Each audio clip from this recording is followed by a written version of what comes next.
Hello students, today we will study about chapter 9 that is force and laws of motion. इस chapter में हम पढ़ेंगे कि force क्या होता है और मोशन आपने प्रीवियस चैप्टर में पढ़ा था फिजिक्स के। तो मोशन के यहाँ पे 3 लॉज आपको बताए जाएंगे, उनके बारे में हम वन बाय वन करके पढ़ेंगे। तो सबसे पहले हम समझते हैं कि फोर्स क्या होता है। तो फोर्स जैसे आपने 6-7 क्लास से आप पढ़ते चले आ रहे हैं कि जब तक हम किसी बॉडी पे कोई एक्सटर्नल एफर्ट ना लगाएं, मतलब कि आप बोल सकते हैं कि एक्सटर्नल एफर्ट को ही हम क्या बोल सकते हैं, एक्सटर्नल एफर्ट को ही हम फोर्स बोल सकते हैं। और ये एक्सटर्नल एफर्ट क्या हो सकता है, ये एक्सटर्नल एफर्ट पुश के फॉर्म में भी हो सकता है और पुल के फॉर्म में भी हो सकता है। मतलब किसी चीज को आगे की तरफ धक्का देना या अपनी तरफ खींचना ही क्या कहलाता है, फोर्स कहलाता है। मतलब अब फोर्स से कौन कौन से चेंजेस हो सकते हैं, जैसे फोर्स से हम किसी मूविंग ऑब्जेक्ट को रोक सकते हैं और किसी रुकी हुई ऑब्जेक्ट को हम क्या कर सकते हैं, मूव करा सकते हैं। और फोर्स से ही हम मूविंग ऑब्जेक्ट की या किसी ऑब्जेक्ट की डायरेक्शन को चेंज कर सकते हैं, या फिर हम किसी ऑब्जेक्ट के साइज को चेंज कर सकते हैं, या फिर हम किसी ऑब्जेक्ट के शेप को चेंज कर सकते हैं। मीन्स अगर हम बाहर से कोई एफर्ट लगाते हैं, ठीक है, किसी तरह का पुश या पुल करते हैं ऑब्जेक्ट को रोकने के लिए, अपनी तरफ खींचने के लिए, उसकी डायरेक्शन को चेंज करने के लिए, उसकी साइज को चेंज, तो इन सारी चीजों को चेंज करने के लिए जो भी हम एक्सटर्नल एफर्ट लगाते हैं उसी को हम फोर्स बोलते हैं। तो आइए डेफिनेशन से समझते हैं कि फोर्स क्या होता है। तो it is an external factor, बाहर का कोई भी factor that it can be pull और पुश, वो पुश भी हो सकता है और पुल भी हो सकता है, जिसके वजह से स्टेट ऑफ रेस्ट, मतलब कि रेस्ट अगर कोई ऑब्जेक्ट है तो वो मूविंग में आ सकता है, और अगर मोशन में कोई ऑब्जेक्ट है तो वो रेस्ट में आ सकता है। और चेंज द शेप और साइज ऑफ एन ऑब्जेक्ट, जिससे प्रेस करके, पुश करके या पुल करके हम ऑब्जेक्ट के शेप को या फिर उसके साइज को हम चेंज कर सकते हैं। तो अब हम जानते हैं कि इसकी एसआई यूनिट क्या होती है। तो इसकी एसआई यूनिट होती है किलोग्राम मीटर सेकेंड की पावर -2, ठीक है। और ये एक वेक्टर क्वांटिटी होती है, आपने इसे प्रीवियस चैप्टर में पढ़ा है कि स्केलर और वेक्टर दो तरह की क्वांटिटीज होती है। तो ये हमारी कैसी क्वांटिटी होती है, ये वेक्टर क्वांटिटी होती है, मतलब कि इसके अंदर मैग्नीट्यूड और डायरेक्शन एंड डायरेक्शन दोनों होता है, that's why it is a vector quantity, ठीक है। तो दैट्स अबाउट फोर्स। तो स्टूडेंट्स यहाँ पे देखिए, मैंने आपको बताया था कि जो एसआई यूनिट होती है किलोग्राम मीटर सेकेंड की पावर -2 होती है, इसी को हम न्यूटन के नाम से भी जानते हैं, ठीक है। फोर्स की यूनिट क्या होती है, न्यूटन होती है। तो नेक्स्ट टॉपिक है हमारा बैलेंस्ड एंड अनबैलेंस्ड फोर्स। आपको नाम से ही पता चल रहा होगा कि जो फोर्स बैलेंस में होता है उसको हम बैलेंस्ड फोर्स बोलते हैं, और जो फोर्स बैलेंस में नहीं होता है उसको हम अनबैलेंस्ड फोर्स बोलते हैं।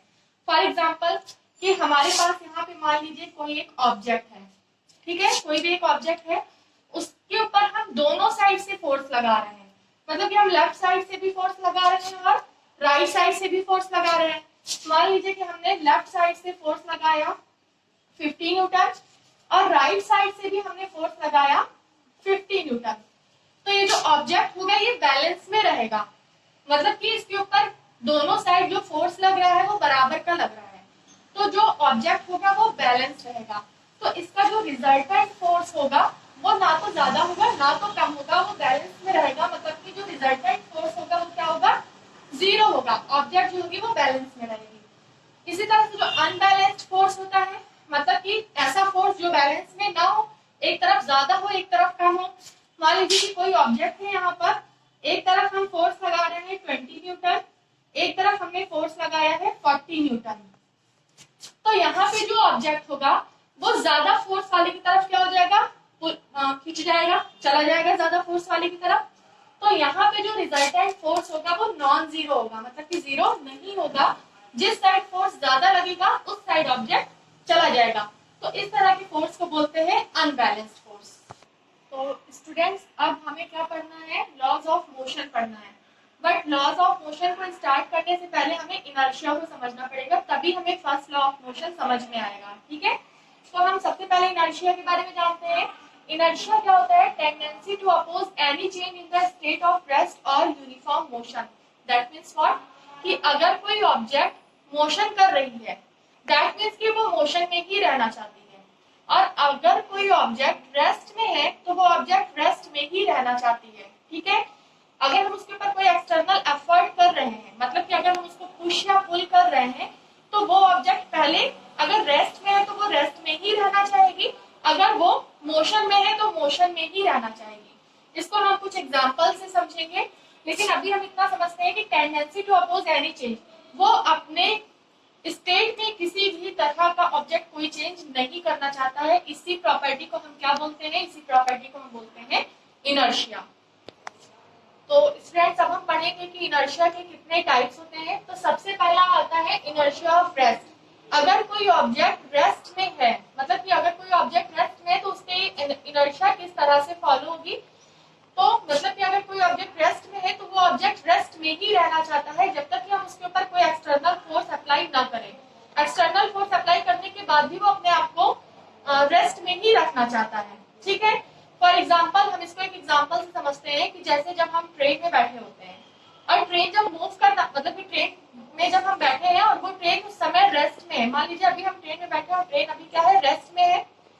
और जब ट्रेन ने चलना स्टार्ट किया, जब ट्रेन ने मूव करना स्टार्ट किया, तो आप देखते होंगे कि हम थोड़ा सा बैकवर्ड पुल अप होते हैं। ठीक है, हम थोड़ा सा बैकवर्ड की तरफ हमें झटका सा लगता है। क्यों लगता है? क्योंकि हमारी ऑब्जेक्ट अभी, हमारी जो बॉडी है वो अभी रेस्ट में है और वो अपने आप को कोशिश करती है कि हम रेस्ट में ही रहें। इस वजह से ट्रेन आगे की तरफ मूव करती है और हम बैकवर्ड की तरफ मूव करते हैं। तो ये इस एग्जांपल से हम समझ सकते हैं कि हमारी जो बॉडी होती है वो पूरा अपोजिशन करती है मूवमेंट का। उसी तरीके से जो हमारा नेक्स्ट टॉपिक है, इसको मैं इनर्शिया ऑफ रेस्ट मैं आपको एग्जांपल से भी समझाती हूँ। और इनर्शिया ऑफ नेक्स्ट है इनर्शिया ऑफ मोशन।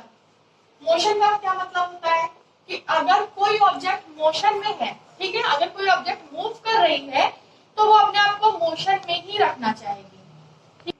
तो इनर्शिया ऑफ मोशन, अगर कोई ऑब्जेक्ट मोशन में है तो वो अपने आप को मोशन में ही रखना चाहेगा। फॉर एग्जाम्पल, इसको मैं आपको इन सभी एग्जाम्पल्स को, इन सभी इनर्शिया को मैं आपको एग्जाम्पल के थ्रू समझाऊंगी, लेकिन अभी इस तरह से समझिए कि इनर्शिया ऑफ मोशन क्या होता है। कि जैसे एक एग्जाम्पल ले लेते हैं हम, अगर हम बस में बैठे हैं और वो बस क्या है? आगे की तरफ मूव कर रही है और सडनली वो स्टॉप होती है, मतलब बस के साथ साथ हमारी बॉडी भी क्या कर रही है? मूव कर रही है और सडनली वो स्टॉप होती है, मतलब कि बस अगर स्टॉप हो रही है तो हमारी बॉडी भी क्या हो जाएगी? हमारी बॉडी आगे की तरफ पुल अप होती है। और इसमें आपने क्या पढ़ा था? हमारी बॉडी ट्रेन के मूव करने के साथ पीछे की साइड मूव होती है, क्योंकि पहले बॉडी रेस्ट में थी और अभी बॉडी क्या है? मोशन है, मतलब कि आगे की तरफ मूव कर रही है। और जैसे ही बस रुकेगी तो हमारी बॉडी क्या होगी? पहले आगे की तरफ मूव करेगी, तब रेस्ट स्टेट में आएगी। ठीक है, इसी को हम बोलते हैं इनर्शिया ऑफ मोशन। नेक्स्ट है हमारा inertia of direction. This is the last type of inertia.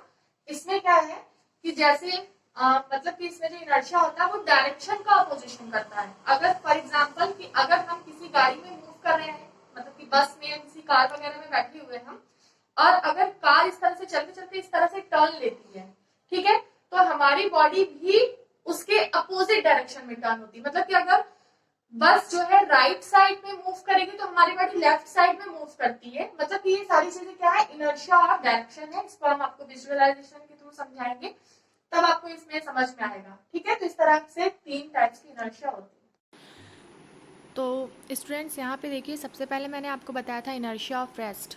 ठीक है, ये जो वैन है स्टार्टिंग में रेस्ट पोजीशन पे है, बट जो इस पे बलून लगे हैं ये भी स्टार्टिंग में रेस्ट पोजीशन में है।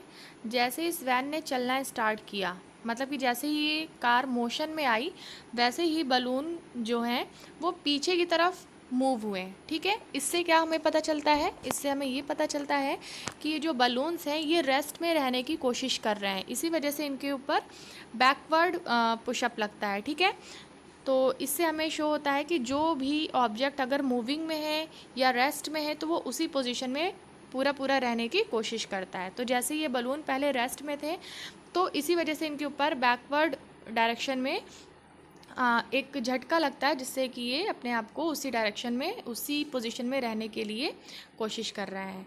और नेक्स्ट था हमारा इनर्शिया ऑफ मूवमेंट यानी कि इनर्शिया ऑफ मोशन। अब देखिए यहाँ पे ये जो वैन है, ये जो कार है, ये आगे चल रही है, मतलब कि मूव कर रही है। तो जैसे ही ये स्टॉप होती है, ठीक है, मतलब पहले तो ये मोशन में है, लेकिन जैसे ही ये कार स्टॉप हो रही है तो जो जिराफ है वो आगे की तरफ मूव कर रहा है। दैट मीन्स कि ये पहले मोशन में थे और अभी भी ये मोशन में रहने के लिए ट्राई कर रहा है, ठीक है। तो जो ऑब्जेक्ट जिस भी पोजीशन में अपने आप को, वो उसी पोजीशन में रहने के लिए ट्राई करता है, इसको हम बोलते हैं इनर्शिया। और थर्ड था हमारा इनर्शिया ऑफ डायरेक्शन। तो देखिए पहले आप यहाँ पर ध्यान से देखिएगा, ये जो आपको ब्लू वाला दिख रहा था, ठीक है, वो किस साइड में है, वो राइट साइड में है। लेकिन जैसे ही कार ने चलना स्टार्ट किया, वो धीरे धीरे क्या हो गया, लेफ़्ट साइड में। जैसे ही कार ने चलना स्टार्ट किया और उसने राइट टर्न लिया, ठीक है, जैसे ही उसने राइट टर्न लिया वैसे ही ब्लू वाला जो है वो लेफ़्ट की साइड आ गया। दैट मीन्स कि क्या होता है कि वो अपने डायरेक्शन का अपोजिशन कर रहा है। जिस भी डायरेक्शन में ये मूव कर रहे हैं कार वगैरह गाड़ी, तो क्या होता है कि ऑब्जेक्ट अपने आप को उसी डायरेक्शन में रखने की कोशिश करता है। आई होप ये आपको समझ में आ गया होगा। सो स्टूडेंट्स, इस वीडियो में बस इतना ही। नेक्स्ट वीडियो में हम अपने लॉज ऑफ मोशंस को पढ़ेंगे, तो तब तक के लिए आप इसको रिवाइज करिए। अगर आपको कोई प्रॉब्लम होती है तो आप मुझसे कमेंट सेक्शन में पूछ सकते हैं। Thank you and have a nice day. Bye bye, take care.